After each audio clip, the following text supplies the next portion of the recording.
What's going on, everybody? Hi. It's Derek. I'm Derek. That's me. I'm Matt. And this is Carlene. Y'all remember me. Carlene is back in the house or the studio. And front and center, you get to see all the facial expressions that go along with the voice. And it is my favorite part of Carlene, even though she's got lots of great things about her. Thank you, sir. I appreciate you. Yeah. I appreciate you, too. Thank you. You're very I appreciate your cooking. That's what I was thinking, actually. I was thinking I appreciate her Wow. husband, but... Wow. Okay, that Step one. to the left. She does. She's an amazing cook, so for the record. They wouldn't know Yeah, that. she's pretty good. They wouldn't know that. She's pretty good. Pretty good. I'd like some food. I need to get her some of my recipes so she can try it out. I've been in a weird food mood lately. That's the problem. Weird food. Yeah, I'm like craving different foods.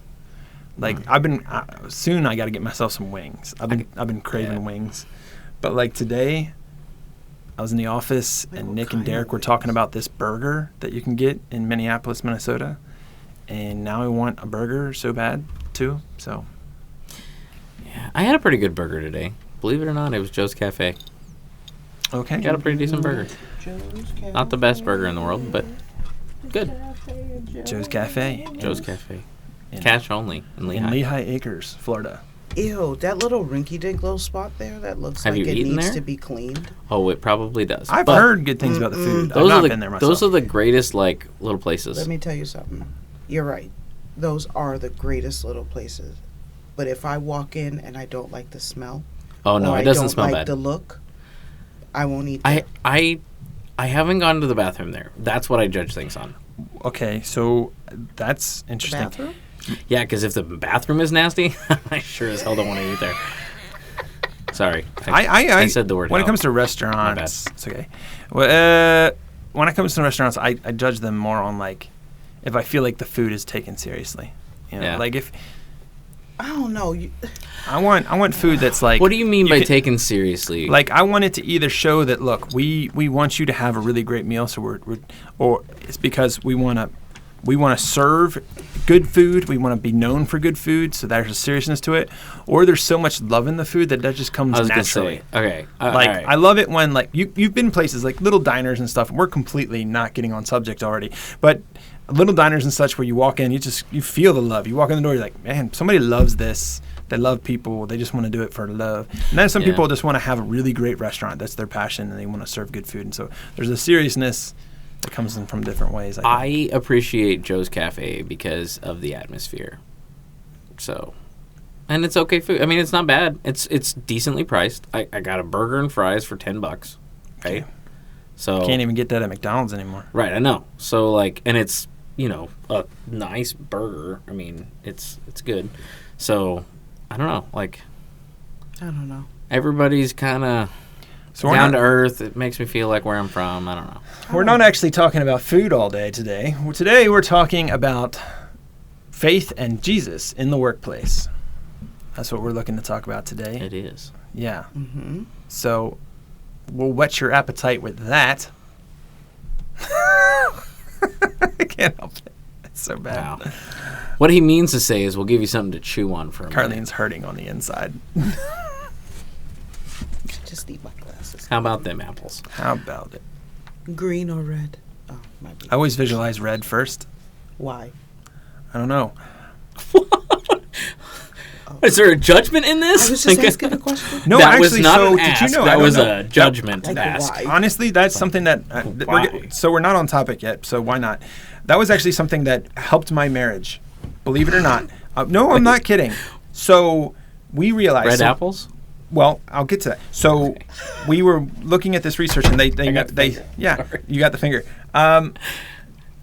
There's so many jokes. This So one. some people can visualize the pointer finger. Yeah, I got the pointer finger. For those who are just listening. yeah. For some. Oh my gosh. Oh, man. For some people, they can actually visualize things in their head, Oh, yeah. and then some people can't. So the question was, if you were to ask to visualize an apple, can you actually see an apple, or do you just know what an apple looks like? So I to can speak? imagine an apple sitting on the table. Right? That was Like the difference between myself and my wife. My wife knows what an apple looks like, but she can't visually see one in her head. I can see it like it's in front of me. Like I don't have to close my eyes. If I close my eyes, it's even more vivid. But like I can see an apple. It's always a red apple, like almost like a Granny Smith, and I can see how the color and the light hits it, and I can see the shape of it and the shadow, and it's almost as if I can reach out and touch it, and I could tell you what it tastes like. That's the kind of visualization and imagination my head has that my wife doesn't have. And why that was important is because it helped me communicate with her better, because I realized there's things that I'm trying to communicate to her or tell her about, and I'm doing it from the fact that I'm visualizing it in my head, and she can't do that, so she is completely lost on what I'm trying to say. And so there's times where I do that without thinking, and she'll be like, listen, you're visual, I'm not. Rephrase this so I can be with you, or you're going to have to show me what you're saying. Mm-hmm. And then there's times also where I'm ahead of myself. I'm like, okay, I know that you're not going to get, so let me try to figure out a better way to say this. I don't understand how that works. Well, can actually, she see words? From what I understand, it's a smaller part of the population. So she's just special. I'm trying to imagine what it would be like to well, for those who can, they can't visualize it, and vice versa. Well, there's got to be a way. There's got to be a way to understand the other side. Well, I just know that she can't see what I see. So, yeah. Anyways, so back to today, we're talking about Jesus. Mentally blind. Jesus in the workplace. No, it kind of does. What? Because you can't visualize it? And you're mentally living out impaired. And where you are working. I don't know. I'm going to try to offend everyone. See, if somebody says this episode. About an apple, can you see an apple? I can visualize all apples. Yeah. Well, I mean, what's your... that was just his go-to. My go-to is red. It's usually red first. See, then I can see a Granny Smith. So if I said, what's an apple look like? You're just going to... And you just start describing... It could be anything? Apples, yeah, because I don't stop at one thing. I'm an analytical person, so everything has to go... There's more to it. This is my fault. I brought this up. But you want to talk about a red apple? It also translates into the workplace. Yes, like how we think about things and does. All of that. Yeah, it does. How radically different we all are. And perception. Yes. And how there's multiple sides to every story, at least It's 3. 9/10 of the law. Perception is Perception's not. Possession is. No. Perception is 9/10 of the law, but which law? Of perception? Yes. There's plenty of laws. But see, the law is based on the truth, not the perception thereof. Oh my goodness. We are so off today. No, because this is all about communication. It's all about communication. You're participating. Don't. And what we're going to talk about today needs to be talked about from a communication standpoint. It does. We're going to try to communicate what it is to be faithful in the workplace today. Welcome to the Truth Response.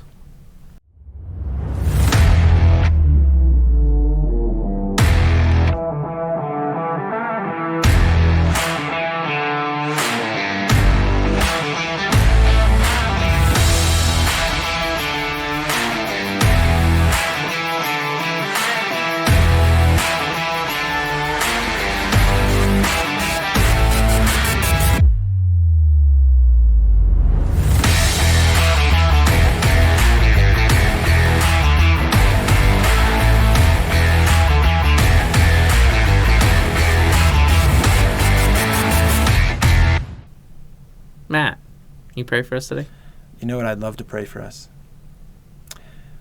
Father, thank you for another day to come together and do this podcast. We pray that today's discussion is good and has a lot of great content that will help not only ourselves, but anyone who listens on to it from its release date on. And help us to continue to reach more people, grow in our listenership, and make an impact in the world, all to glorify your name. In Jesus' name we pray. Amen. Listenership? All right. Listenership? Yep. He knows what I meant. Okay? That's what's important. I'm radioed up again. So, yeah. Mm-hmm. Jesus in the workplace. Mm-hmm. Yeah. Didn't I talk about this a little bit recently? I brought something up about it, right? I think so. I think a little bit, but The God somebody moments. asked for it. I don't remember who it was. I don't know. But God moments, I think, is what I talked Yeah. about. Yeah. Mm. I will say, okay, so just to kind of go back on that, that was just moments where I worked at a car dealership, and I loved when I could find someone to talk Jesus with. So it came At a down. car dealership? Mm-hmm. Not an easy place to do it, by the way. No, it is not. So, I don't think it'd be an easy place to work. well, I'll tell you, when it comes to faith in the workplace, I'll tell you this much. There was a point in time where I went to another person who was a believer, and I asked them point blank, how can we be Christian and continue to work here? What was the answer? He didn't know. So, So they both quit. well, actually, I don't know if he had so much tenure. He just kind of, I think he was riding it out for a while. I quit twice. Oh, twice. Same place? Same place. Yeah. Great question. You guys beat me to it. Well, yeah. So, actually, the first time God allowed me to be forced out, so to the point where I'd quit. So there was the dealership I worked at. I opened, and it was kind of like, in a way, it was like my baby. I really had so much into it, and I liked my position there a lot. And I thought, this is where I'm going to be. This is just what I love to do. And there came a time where God was once again telling me, you need to go into ministry. And I was like, well, okay, yeah. As I was even agreeing to, the problem that kept coming up is I don't have time. I worked all day. I'm serious. I worked. No. The whole I don't have time thing is like. Yeah. I worked from like 6 o'clock in the morning to 9 o'clock at night. I did not have time to do the things. And even when my shifts would switch like, vary a little bit, I'd still be working to 7, 8 o'clock at night. And I'd be getting up first thing in the morning. So I didn't have time to do a lot of the things. And there was a guy, his name was Rob, at the church that I ended up getting involved with pretty heavily. And Rob would call me and be like, hey, there's this thing, there's this, there's that. And I was like, I can't. But every time he would call me, I'd tell him, don't give up on me, man. Just keep trying. I'm going to try to figure this out. But I just couldn't. I was working all the time. And so things got really bad. To the point where they even came up with some weird policies that ended up making me lose money, like serious money on my paychecks. And I was like, this is getting ridiculous. I can't do this anymore. And decided I'm going to leave, which was bizarre for me. But I was like, I have to leave. And the day I decided I'm doing it, I got a job that day to go somewhere else. And I put my notice in and left. You know what I mean? And what was wild is I was only gone for a year. But in that year, what God did was incredible. Not only did he, put me into ministries and get me back in school. One of the first classes he put me in was a preaching class for Milligan University and in Johnson City, Tennessee. Anyway, so yeah, it was wild. I got to be near my grandfather for when he was passing away. It helped with my family schedule, and so much worked out. But then that job that I went to it was like it had a time frame on it. So where I was going to run out of time. It was only going to financially support me till this minute, and then it was going to fall on its face. And it started to create a lot of anxiety in me, and I turned it over to the Lord. And next thing you know, I get a phone call. Since I had been gone, the person who put a lot of the policies in place left. They started fixing things. I kept hearing good things, and that's nice. But the one owner who I did work directly under, found out that he didn't realize why I'd left. And so it was when, it was a Subaru dealership. When Subaru, the representatives asked him why I wasn't there, and then he found out because he didn't know, I got a phone call that day from him. And it happened to be right after I turned it over to the Lord. So it was like, man, you're fast. But, and then I went back to the dealership for a while. And it went well for a while until one day they tried to throw, somebody in a high position tried to throw their weight around and threaten my job. And Sadie and I was actually really kind of worried about it. I knew I had to stand for what I needed to do. I needed to continue doing school. I needed to continue doing ministry. I needed to continue the family time that I had, all these things. And so I couldn't let them take over my life like they had done before or worse. And so I took a stand, and they threatened my job, and I went home and I was panicked. I was talking to my wife, and she said, we looked at our finances and realized that we were both working full-time jobs at the time, that both of us were working, and basically one of us was working so that we could pay a nanny is what it came down to.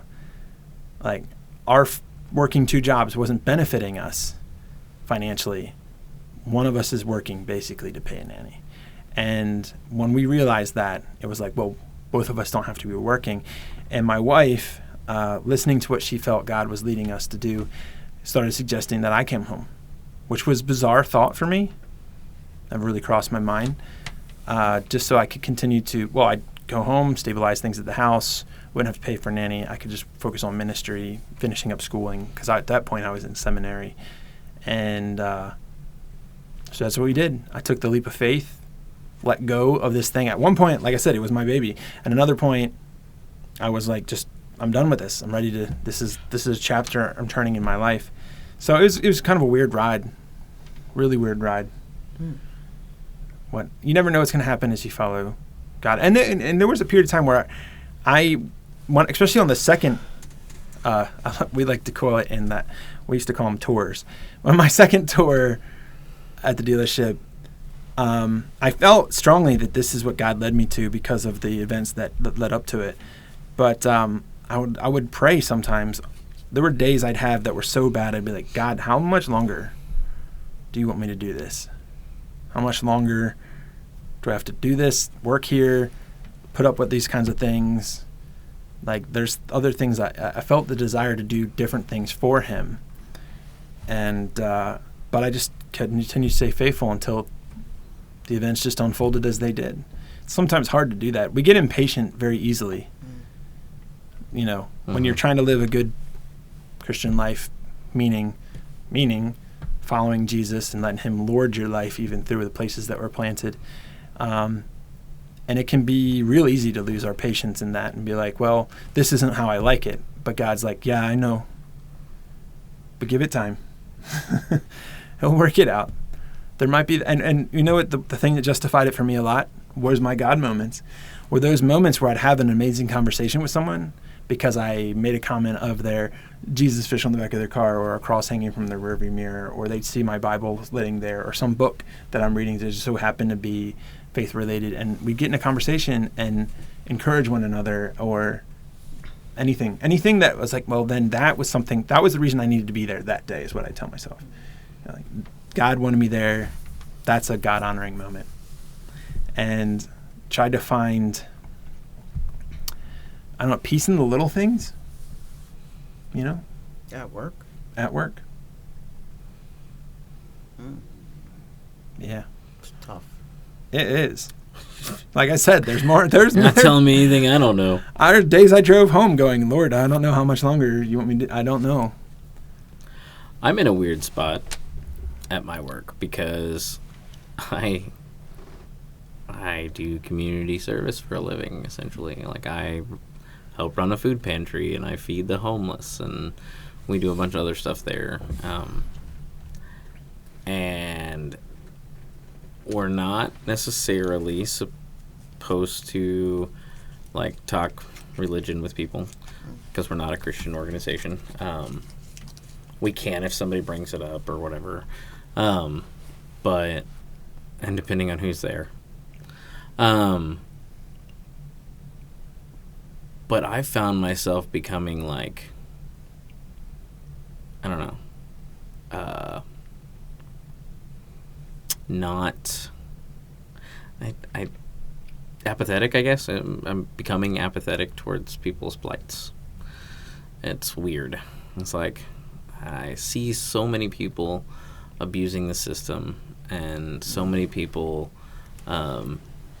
choosing things like, their brand new BMW over their kids, and what goes in their mouth, and it's a hard spot. It's a real hard spot. I consider my ministry at work to be coworker. Like just being best example of Christ to my coworkers, but most of them are believers. But yeah, that's where I'm at with it, because it's like, yeah, I don't like helping people that are trying to cheat me. I get that. That are willingly, knowingly coming to a food pantry because they'd rather have a status symbol than, buy food. Their priorities are so jacked up. And not all of them, right? Like, I understand that not everybody who's driving up in a brand new BMW is, cheating the system. I understand that as well. But when you see as many of them as I do at my workplace, like, there's a lot of people that are cheating the system, like, you just know that not all of them are legit. And then they have no respect. Like, okay, Yeah. you're really coming to the food pantry rolling up in a BMW. Well, and you can tell by the way they talk. Like, you can tell by the way they talk to you whether or not they're cheating the system or not. They don't have to. They don't have to say anything in particular. It's just how they talk to you. The ones who are extremely over the top grateful, we're helping those people. Those people need it. The ones that can't stop thanking you enough and never have a complaint and are just willing to take whatever it is that they can get. Like, those people are the ones that we're actually helping. Everybody else is somewhere between. Like, this helps offset things to, like, yeah, we're just getting free stuff because we can get free stuff. So, I don't know. So, imagine how God feels. Right. And then beyond even your work, like, there's people that I had something like that before. Even in the car industry, we had people try to take advantage of any retail, any customer service. There's always people that are trying to get one over. It's like it's a weird game that people enjoy. Anything they can do, or it's wild. I saw it and questioned it, and I'd watch people get something for nothing, or get discounts that they didn't need to be getting because they just knew how to play that game, and it drove me nuts. I'm like, people don't realize the kind of things they're putting out in the world. But God's hurting from all of it. He's trying to love every single person in a greater than we can, and they're still hurting him in a way that we can't even comprehend. Yeah, and the crazy thing too is, like, you're not even talking about the people that, like, are just trying to get things as cheap as possible. You're talking about people who are actually, like, trying to cheat the system with everything. Yeah. They're the people that are going to throw a fit about something being perfectly right. Like, those are the people that have overwhelmingly the entitlement mentality, and I deserve the best of whatever it is, and I deserve it for nothing. Like, there's that. We saw people, though, also that their priorities were in such weird places when it comes to the safety of their car. There was a guy, I honestly can't remember his name, and probably for the best I don't want to remember his name, but he used to drive me crazy because he would not repair his car the way he needed to. And then there was one time where he had a hole in the side of his tire, and he plugged it with like 8 plugs like to make it fit. It's just so anyone who's listening knows, don't do that. It is incredibly dangerous. The only place you're really supposed to be plugging a tire would be in the center. You're not really supposed to do it near the corner, and you're not supposed to do it on the sidewall. There was a whole bunch of plugs in the sidewall of his tire. I'm kind of impressed that he was able to do it in the sidewall. I actually not sure how he did it. It took some doing, but the car came in the shop for something, for an oil change. My tech came and grabbed me and showed it to me, and I went to him. I said, and I took a picture of it, and I knew that he knew, just because I've dealt with him before. And I was like, I showed it to him. I was like, look, this is so unsafe. And he just kind of smiled at me. He knew it. He's like, yeah, but it's holding. And I'm like, this is the problem.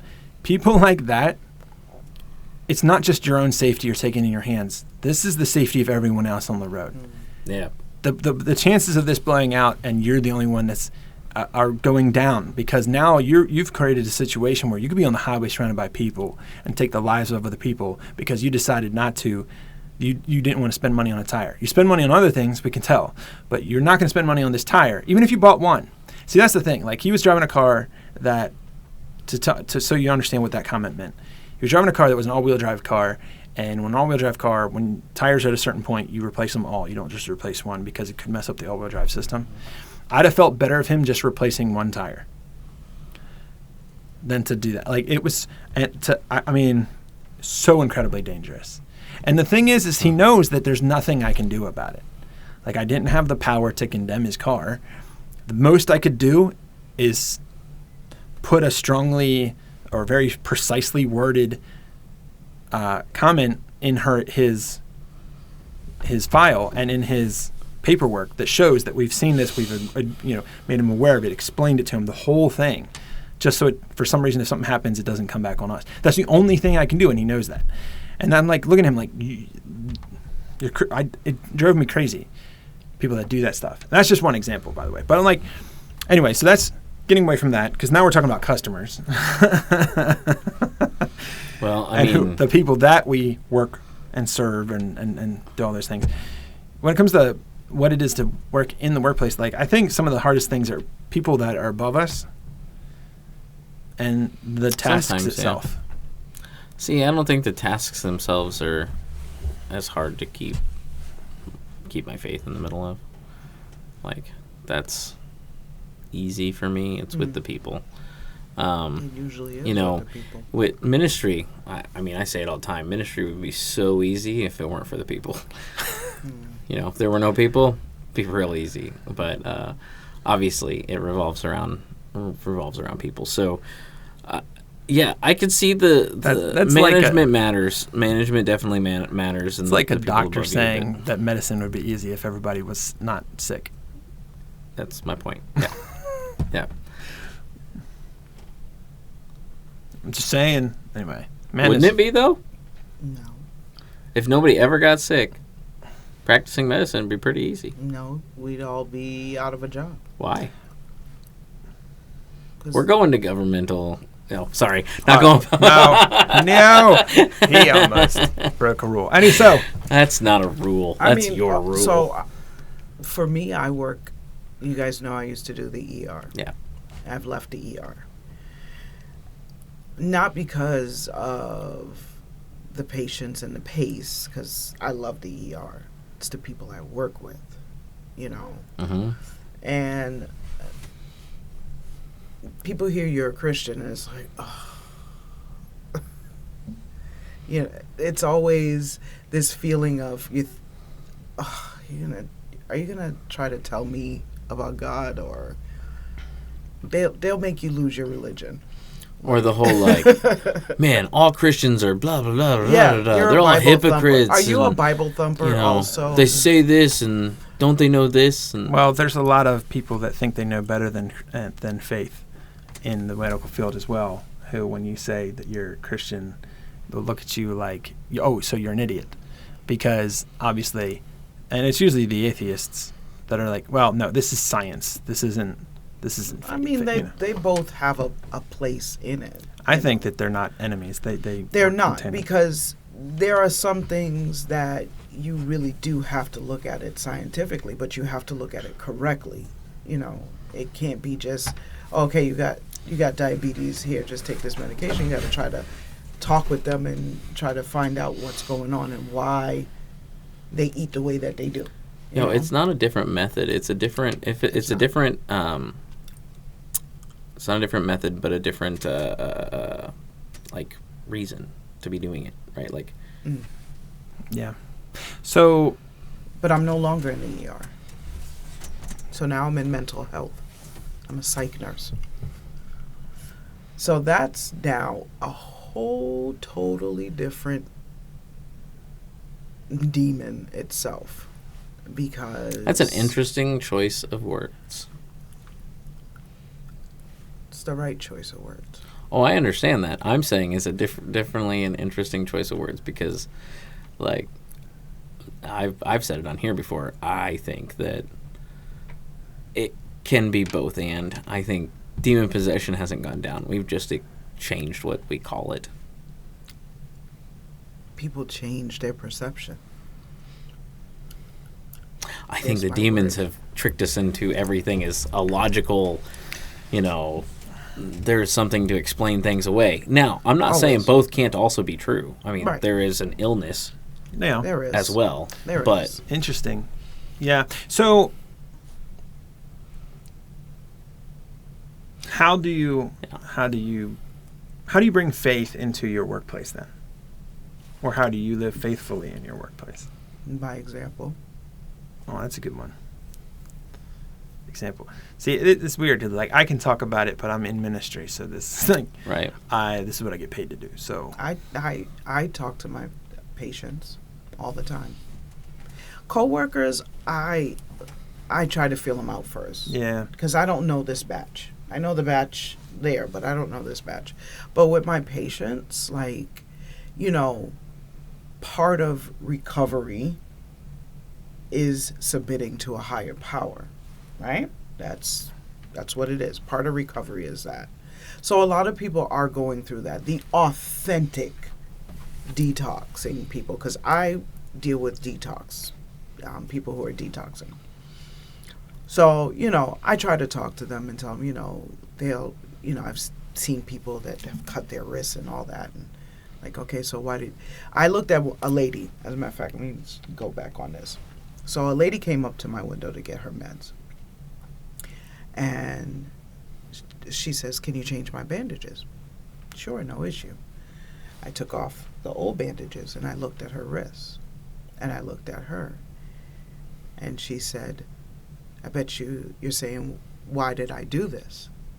I said, no, I know why you did it. I said, you just happen to have, excuse my language, the balls to do it, whereas other people just think it. I said, everybody's been at that point where they've wanted to do that. And she looked at me and she goes, so you understand? I said, I understand completely. I said, do you have children? She's like, yeah. I said, well, you gotta get better. There's other avenues you can take. There's other things in life that are better than trying to do that. I said, that's just the devil getting a hold of you. And she just stood there that whole time while I'm getting her meds and I just started talking. I don't know what I was saying. I was just talking. Because half the time when I'm talking to patients, and it's not me talking, I know it's the Lord talking through me to say, oh, let me reel this one back in. And it happens a lot. And then, they'll be like, well, thank you for that. And I'll be like, that wasn't me. Just like that. That wasn't me that was talking to you. I love those moments where God kind of takes over what you're doing. Mm-hmm. I remember one time I was on the phone with someone, and they were complaining about some things, and so I helped them out. And then I got on another phone call with them, and they were trying to thank me. And one day I'm gonna pay you back. I was like, no, you don't have to do that. He's like, no, you don't understand. He's like, I said, that's not why I do this. I didn't help you so that you'd pay me back. Yeah, but I'm like, dude, it's the whole point. Mm-hmm. And something came out of my mouth. I don't even remember how I worded it, but it was so like, this is the point of the gospel. Right. And it just flowed from me, and I was just like, wow. It's when you can't remember exactly what you said. Yeah, like that's so cool. verbatim. Like verbatim, you can remember a lot of things verbatim, but when you can't remember that and it's not you that was speaking. That was awesome. So, you know what's interesting? So, I saw this thing online. So, Robert Downey Jr., Mm. so he used to have some issues in the past. He's He was doing. a drug addict. Yeah, but Alcoholic. yeah, and he was getting this acceptance speech, and the kind of person that he got given to the award that he was getting was Mel Gibson, and he said he specifically chose Mel Gibson to give him the award because of what Mel Gibson did to him at Robert Downey Jr.'s lowest point.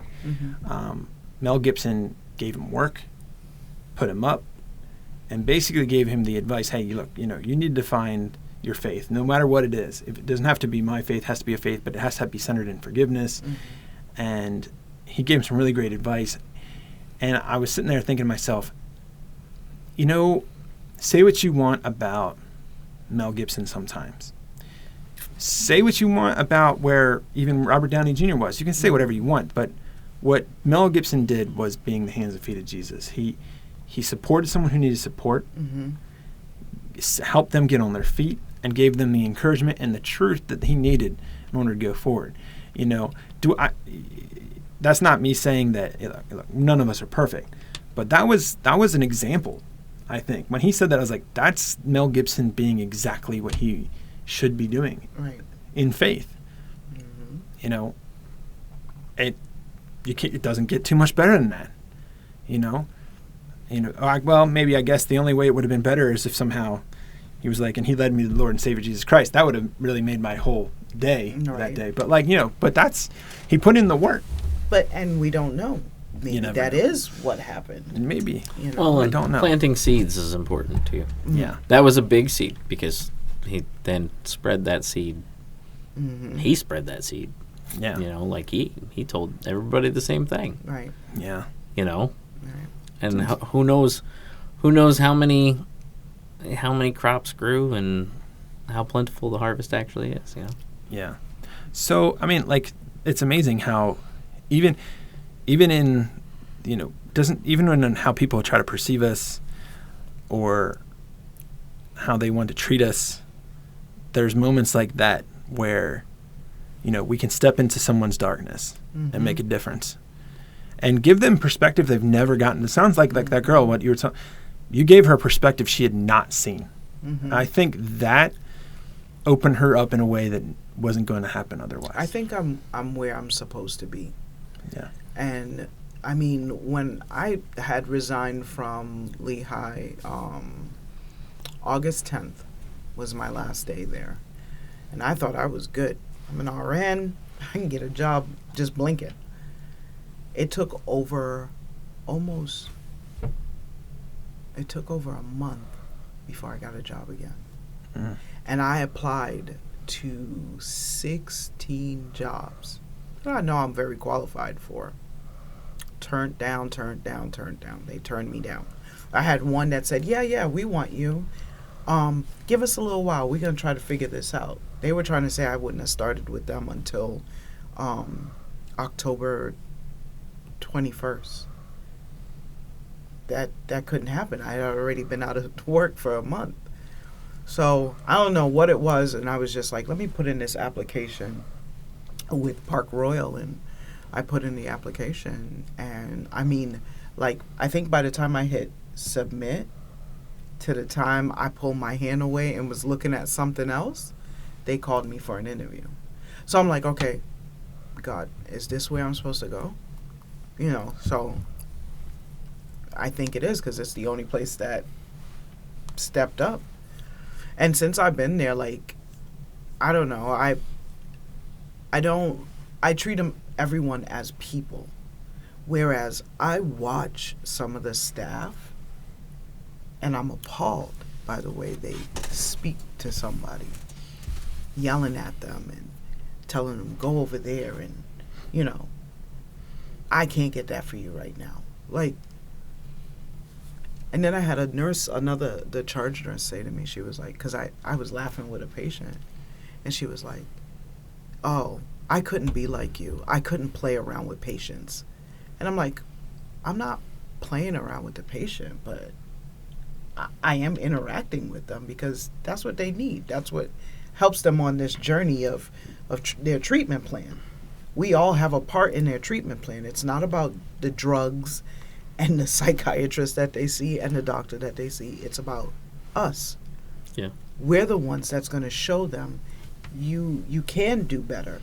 And I remember telling one patient, like, she, they're like, she was like, oh, I don't know. I'm going to clean myself up. I don't know what I can do. I wish I could be a nurse like you. I said, who said you can't be? I'm a nurse that deals with bipolar. I have my days. Granted, it's been a lot better than it has, but I'm like, that doesn't define who you are. Yeah. If you have the heart to do something, go ahead and go do it. Can't nobody tell? Nobody's going to tell you no but you. Yeah, I think there's something like when you're reaching into someone's life and being part of it for a moment there is incredibly important. Like it kind of reminds me of Patch Adams. Okay, I've seen that. Yeah, you know what I mean? Where it's like the guy believed that medicine was way more than just treating an illness. You treat the patient, and I like that a lot. And it's something. I mean, with ministry, that goes hand in hand. You don't, you really can't ministry without relationship. It doesn't work a lot. I look at ministry. It can, but it doesn't work a lot. You're not treating the physical. You're treating the spiritual. Yeah. Because once the spirit is healed, the body just falls in line. It's easier, And if people would just understand that little piece right there, like if you get your spirit healthy, your body will follow. But that's the problem with medicine. Nobody will. But make the opposite any money. of that's not. That's not true in all cases. I mean, it helps, but the opposite's also not true. Like, if you're spiritually healthy and you're physically not healthy, that doesn't necessarily mean that you need to get your spiritual stuff together. No. So, like, you lost okay, me. All right. What I'm saying is, like, the opposite is not necessarily true. Where, like, for instance, for me, I am not physically healthy. I get that. But it doesn't mean that I have something spiritually unhealthy that's causing No. that. Your mindset is different, though. Like, okay, when you say I'm just saying it's not physically always unhealthy, that way, why are you saying that? Because I've got lots of things that are wrong with me besides the fat, not just the fat. But well, my blood pressure's out of whack. Like, I eat too much. I am exhausted most of the time, whether I But get there sleep are or other not. contributing factors to that also. Like, there are other things that... Well, I'm just saying that it's not just spiritual that causes those issues. I'm just putting it out there so that your our mind listeners causes, don't constantly think. Yes, that's true. But your mind causes a lot. Sure. Your I mind agree with is that. the biggest muscle there is, and it causes a lot. If a person can have pseudo seizures or be pseudo pregnant, because the mind can play that. We'll have to get into that later. But, yes, we will. But if your mind is unhealthy, your body is going to follow. 100%. I agree with that portion. I was just saying that just because your body is unhealthy doesn't mean that your mind is. You know what I mean? Yeah. I guess you could say if your mind is not healthy, it's going to be real hard to get your body healthy. Oh, right? That's definitely. I agree with that. But I'm saying the opposite's not always true. Not always. Yeah, right. It depends on the person. Right. Correct. I just don't want people out there thinking like, oh, well, this person is a medical professional and they're telling me that I'm unhealthy because my mind is unhealthy. You know what I mean? So I'm unhealthy because my mind is unhealthy. But well, okay. So I but mean, that's not always my the case. spirit That's is what I'm saying. kinda... I mean, when you look at the holistic health of a person when it comes to their spiritual, their gut health, everything. I mean, there's a lot of factors.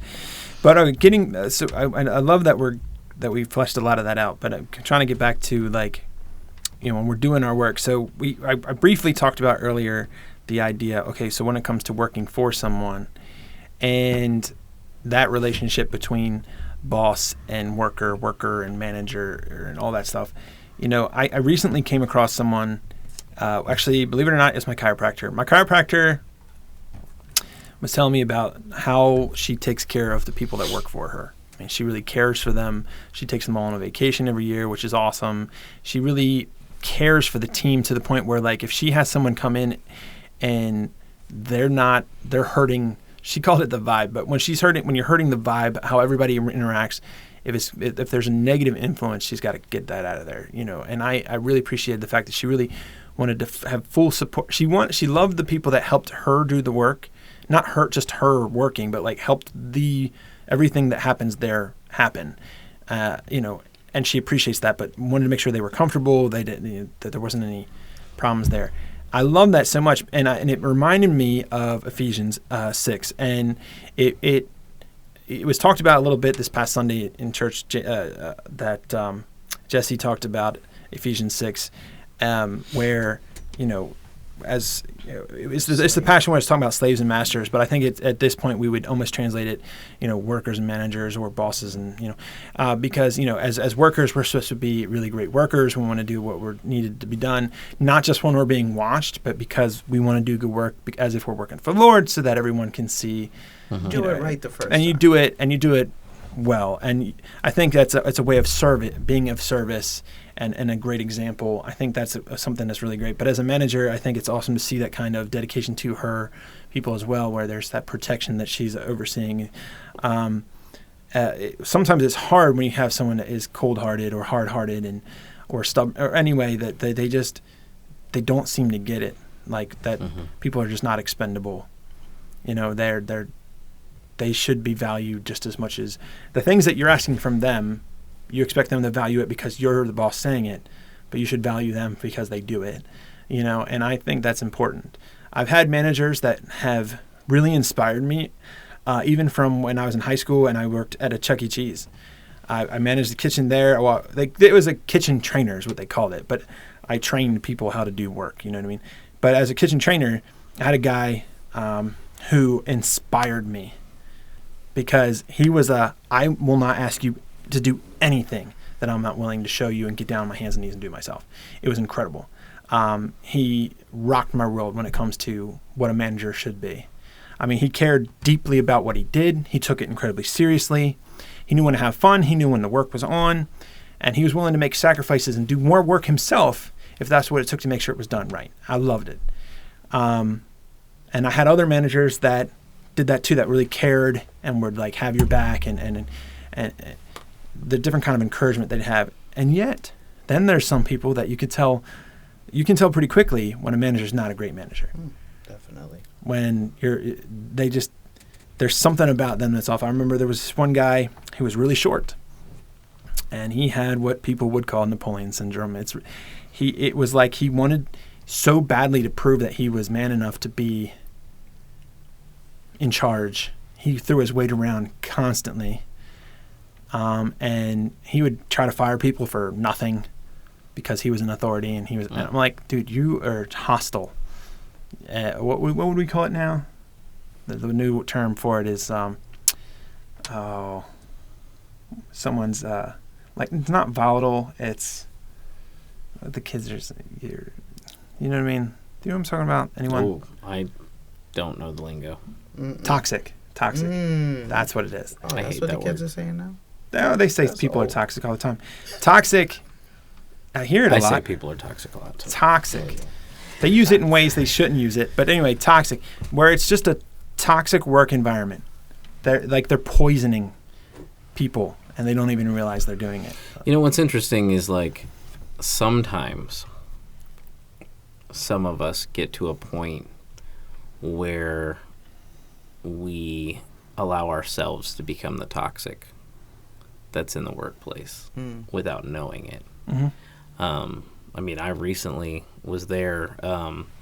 In fact, we had a podcast on bitterness, right? Yeah. And we talked about it because I was like, I'm become a super bitter person towards my boss. And we did this podcast, which God was like tearing up my heart, right? Yeah. And I'm with you. Oh, sorry. It's tearing up my... No, okay. You're looking at me like you don't know the song. No, I was just surprised that you just did that, is what it was. Sorry. Anyways, so what is that? NSYNC or Backstreet? Somewhere in there. keep going. Just you keep going. I can't. Oh yeah. So, we talked about bitterness, and God really got to me. And so the next day, I went in and talked to my boss, and I realized that a lot of the toxicity in my workplace was me. Like, after we talked, like, not because of anything she said, but because now that it's all clear, everything was fine. Like, we talked it out, and she apologized, and I apologized. I started the conversation with apologizing for being bitter towards her over, and I just laid it all out there. I just told her everything that I was upset about, and she apologized. She was almost on the point of tears, and she just was so sorry that she came across that way, and she didn't mean to do any of those things, and gave me permission to, like, tell her to stop if she's doing it in the future. She just explained, she's a very direct person, just didn't realize it, and the toxicity in the workplace is gone. Yeah, oftentimes we don't realize how Right. our perspectives are poisoning us and ourselves. And I don't think anybody else there realized that it was me either. Well, I mean, it's easy to let it become a facade Sure. that you're hiding behind. I think, and it can be even harder when you feel like there's a problem with someone that you're working with. Resenting becomes really easy because we often lose focus. I think there should be a different, how we perceive what we're doing can be the difference between becoming toxic in ourselves or being a blessing. So oftentimes when someone's not a great manager, or we get that sense, or we feel like they're doing something wrong, if we feel like we're just working for them, then our perspective's wrong. Mm-hmm. Because that's easy to because then they become a focal point, and good or bad, we're going to start to harp on that. When we think of working for them as working with them or working for the Lord, like, and that sounds almost too Bible vanilla, generic of an answer, but like, if we honestly can grasp hold that any place that we're planted, any place that we are in our lives, we have the potential to work for God and be an example for Him, then working for that person, even though they may not be doing the right things, you're still serving God in that. So if you keep that perspective first, it makes it, don't get me wrong, people are still frustrating and they still could do you wrong, but your example on how you look at them, treat them, go above and beyond. It's not to serve them. It's not to impress them, or it's because you're a child of God and you want to show them that, look, there's something in me that I think you need to see. And it's not so that I get a promotion. It's so that you can see that there's Jesus in this world. And maybe, hopefully, that will make the difference here. I think if you go into it with that kind of perspective, it changes it and it keeps it from being toxic. I think it's just taking our eyes off of what we're really supposed to be doing here.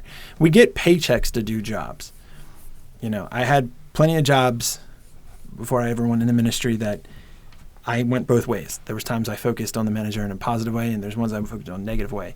And I can tell you that if I had just looked at some of these people with that other perspective, that this is an opportunity to show them a little bit of God in me, how I would have worked for them, let alone approached them, talked about them, would have been dramatically different. What was a kick in the pants for me is that manager I brought up that made a whole bunch of rules, that even took a lot of money from my paycheck. I ended up being across the table of a Bible study with him years later. And it was humbling because I walked in thinking, my first thought was who he was and what he did and what I did. And we went through the Bible study, and then I was looking at him as a brother in Christ that I wronged because I celebrated when he left. And I had been thinking about him in that negative way for so long. So I apologized. And we had a reconciliation through that. And we became friends and then encouraging. Like, he was one of my biggest encouragers to come down here. Like, it's amazing what you can do when you let God work through the situation instead of just leaving him out and then trying to handle it in your own human perspective. You know what I'm saying? It's really easy. I think that in your work environment, it's really easy to see the difference the way you treat people makes. And it's very visible. I worked for an endocrinology office, which generally deals with diabetes, but also deals with hormones and whatnot when it comes to like transgender and trying to change all that stuff, right? And regulating those hormones and man, just treating those people just like everybody else, right? You saw the difference because they would call crying and depressed that other doctors treated them so horribly and that they just want somebody to listen and treat them like a normal person. And it was like, you know what? Like, that is the very least of what I could do, is treat them like a normal human being.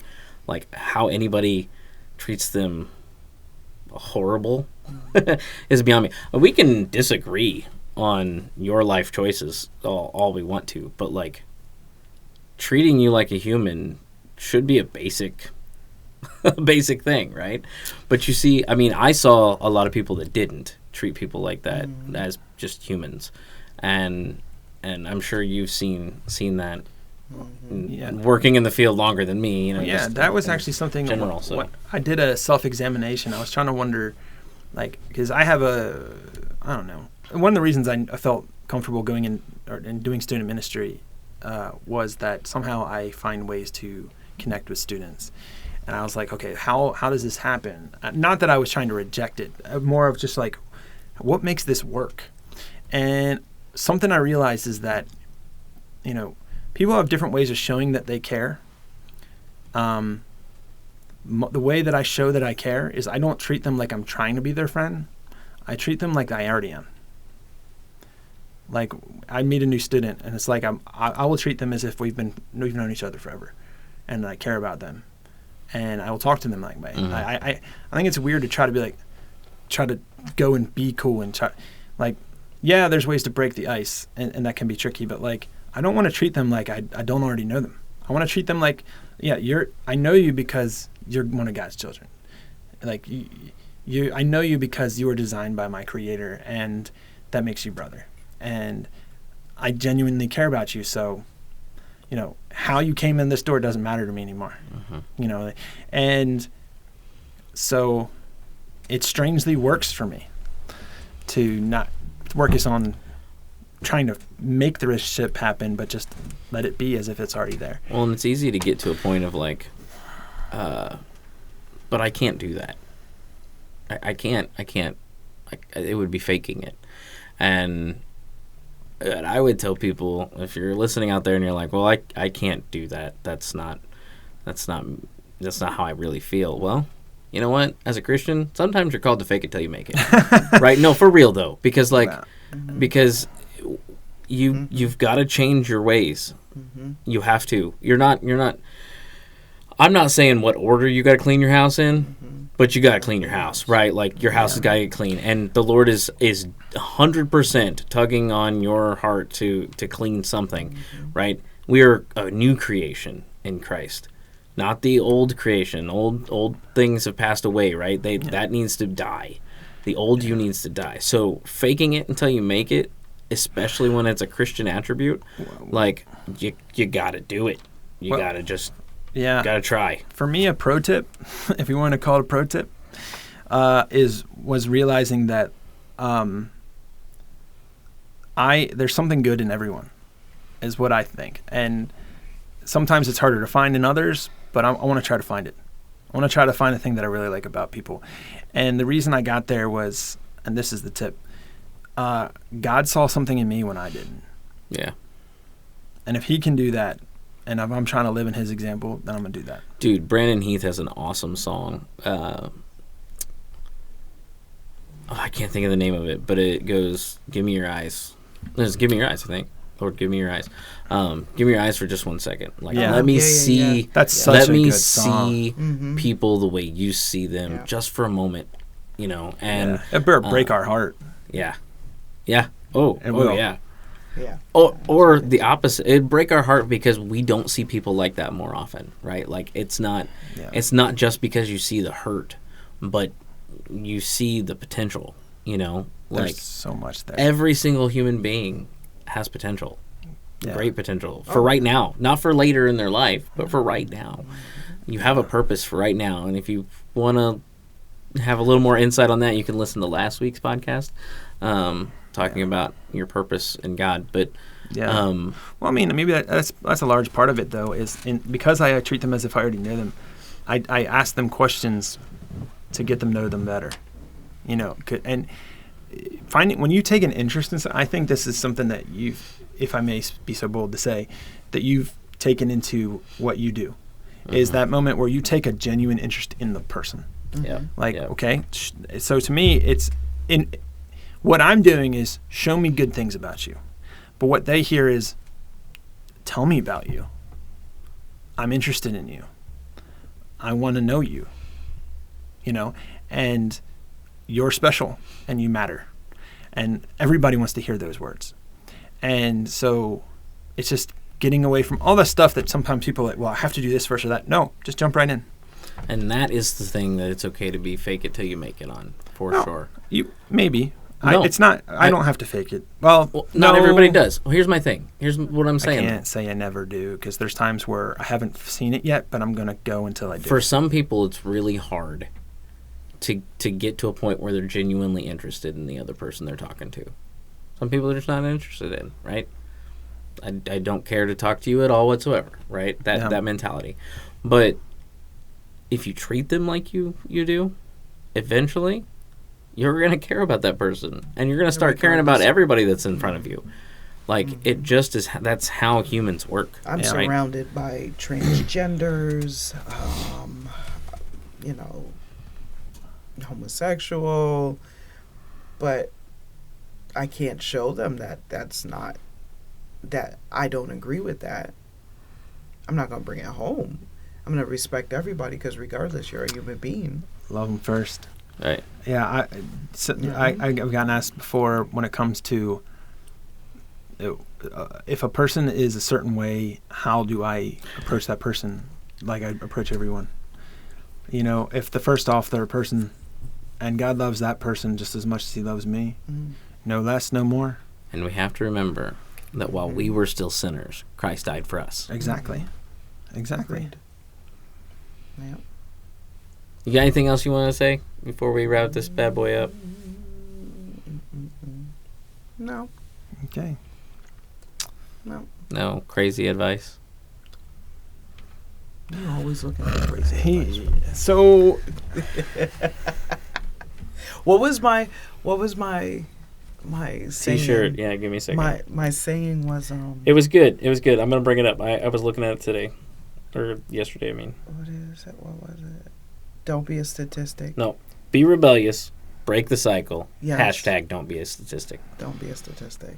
Yeah. It's good stuff. Yeah. That applies to this. Yeah. Don't be that guy that is the toxic guy at work. I encourage everyone to try to. Or girl. What? Or girl. Did I say guy? No, I said don't be the toxic guy at work. I said like, okay. Or girl. So, yeah, I encourage everyone to find ways to bring your faith into your workplace. Find a new way to do it. That's what I would challenge you with. Find a new way to bring God into your day, into your workplace, into your work, into your interactions. Even if it's just being a little extra nice, being a little extra Jesus for that person. So, yeah, do that. Smile the extra mile. Smile the extra mile? I don't know. I kind of like it. That's a whole lot of smiling. Oh man, dude, you know what? A smile goes a long. I have to remember this one. Smile the extra mile. Especially when people are having a rough life. I agree. So yeah, we want to thank you for joining us today. Don't forget to hit that like, subscribe button, and comment and share. Specifically share. And once again, Patreon's coming. Yes, it is. I'm figuring it out probably this week or next. So I'm in the final stages. Oh, so final it is coming. I promise. And if you haven't already, join the email list that is on there to let you know when we actually go live with our Patreon. Yep. That's where you'll be able to see the men's and women's podcast video. You can already listen to them if you're on Spotify or anywhere podcasts are. Not on the YouTube, YouTube guys, you're going to have to go over to Spotify or whatever, or join our Patreon when it drops.